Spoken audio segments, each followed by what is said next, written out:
I wanted it to go.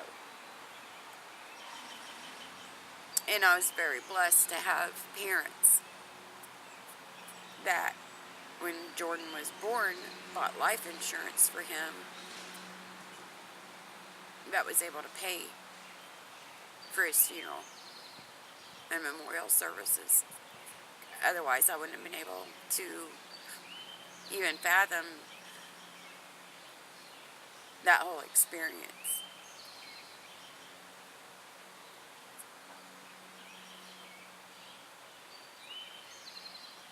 Walking in to that funeral home that first night for visitation with my 14-year-old son in tow, not knowing what to expect since he was hit by a truck.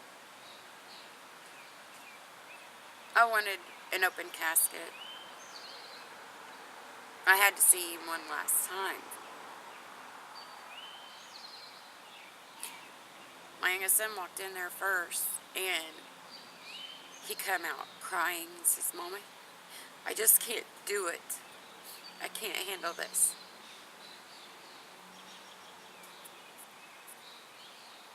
So I knew that it wasn't going to be good when I walked in there, needless to say.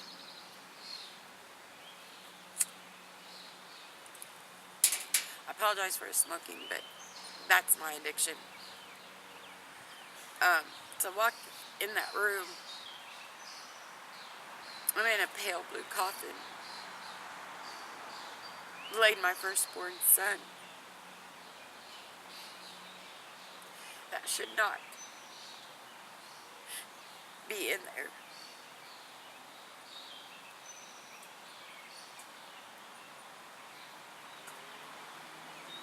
And then, instead of keeping the casket open, I wanted to close it because I knew that my dad and mom would have just as hard a time, if not worse, than what I had.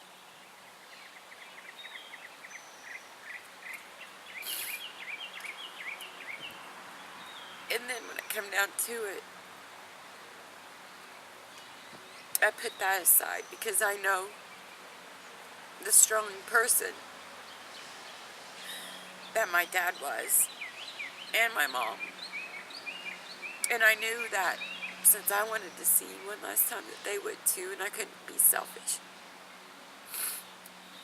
And then I also decided that his friends needed to see. They needed to see what they did. And that may be wrong on my part, but they took my son away. I'm not saying he's not to blame as well.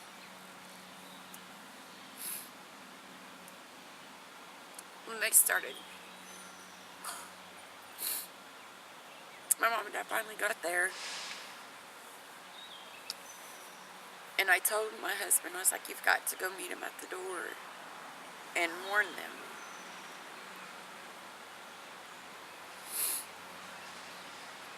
Even though Jordan looked very handsome, but there were some issues.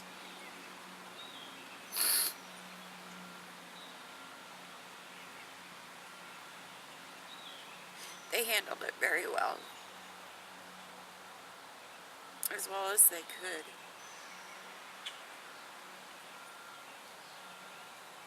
And we had our private moments with Jordan until his friends started coming.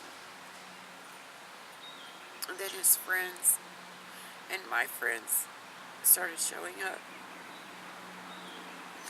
Friends of mine that had known Jordan since the day he was born, his godparents. My family of cousins, aunts and uncles were tremendous support. Jordan's friends. I didn't know a lot of the new friends he was hanging around with.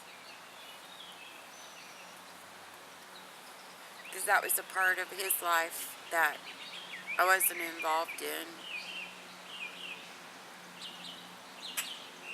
because I wasn't in Bloomington anymore. And he got away from keeping me in contact. And these kids, I would just look at them and I'm like, what were you thinking? It's the one thing that aggravates me about kids and teenagers these days. I mean, I remember being 18 and 19 and thinking, oh, I'm an adult now, I can do what I want when I want. Thinking, oh, it'll never happen to me. It'll never happen to me. But when you lose one of your best friends to something so preventable, I would think it'd make you stop and think. I would hope it would make you stop and think about the decisions you're making and the things you're doing, the activities that you continue with. When your friend is laying in the coffin that you're staring at and crying over, but you continue to do the same things, it doesn't make sense to me.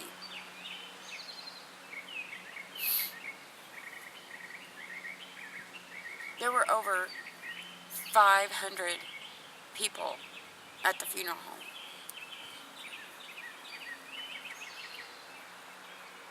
I counted all the signatures in the book. There may have been people there that didn't sign the book, I don't know. And on the day of Jordan's funeral, there was standing room only outside. And I greatly appreciated everybody coming and paying their respects. And it made me feel good to know that Jordan was so well liked and loved by so many. But then it pissed me off because these are supposedly his friends, the ones that left him that night. They were the first ones there at the funeral. They were the ones that carried his casket to the hearse to go to the graveyard. They were the pallbearers. And how can you sit there and do something like that and perform such an honorable role when you were part of the reason? And you continue with that behavior of drinking and marijuana and Lord knows what other drugs. It just doesn't make sense. Because it can happen to you. It happened to your friend. It happened to their friend. You never know.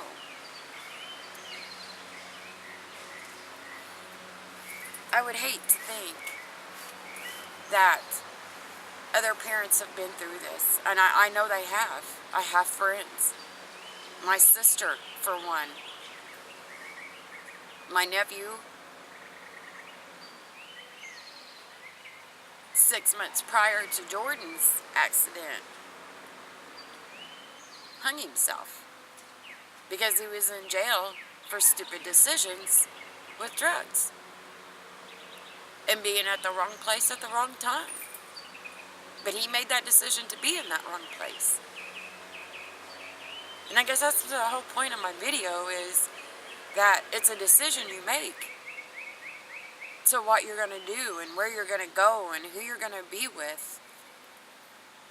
And it's a choice. You know, you're taught right from wrong. Your parents teach you right from wrong. Or I hope they do. They should. I know a lot of kids don't come from good backgrounds. They don't come from good parents or parents that try and then you just don't listen. It's hard to listen to parents because you think, oh, their mom and dad, they blah, blah, blah, whatever. My kids were right there. You know, you can't be your child's friend and be a parent. I tried that. It didn't work. So that's why I'm doing this video, to reach out to those parents that are having problems with their kids, saying, I've told them this and I've told them that, and they just won't listen, they don't understand, and it goes in one ear and out the other. And I can totally understand that. Been there, done that. Don't have a t-shirt. I have a memorial picture in a picture frame. I have a memorial sign along the highway where my son was killed. I have a crypt at the mausoleum that I go visit when I'm in town and talk to. I don't have my son to talk to. I never got to see my son graduate from high school, go to college, play professional soccer like he wanted, to fall in love for real and get married and have a career and have kids, and just so many things that Jordan doesn't get to do, all because of stupid decisions and poor choices made. And I want to reach out to all you kids, teens, adolescents, young adults, whatever, that thinks it can never happen to me. Or it's just one night. Oh, I'm not too drunk to drive. Well, you know what? You can have one beer and be too drunk to drive. It depends on how it affects you. You can smoke a joint. Oh, it doesn't affect me that way. There are proven statistics that marijuana has the exact same effect as alcohol. Your reaction times are diminished. Your brain cells are diminished. And yeah, it's a lot of hearsay, myths, whatever. There's proven statistics. And I just want you all to realize that if you continue with the behavior, it could be you laying in a casket. It could be you having to live with the guilt of causing your friend to die, or killing someone else, an innocent bystander, an innocent pedestrian, an innocent driver of another car. Or you may accidentally overdose because you're thinking, oh, I've had more than this before. But there's always that one time. That one time when one more may be too much. There's alcohol poisoning. There's overdoses on all kinds of drugs. Alcohol poisoning can kill you in more ways than one. You can vomit. You can choke on your vomit and die. The blood poisoning from the alcohol can cause you to have cardiac arrest, just like the drugs can cause cardiac arrest. You never know. Your next time of drinking, your next time of smoking a joint, your next time of popping a pill or doing a line or shooting up, your next time could be your last time. And I would hate for any parent or any sibling, any child, mother, daughter, brother, father, to have to bury someone they love because of a poor decision or poor choice.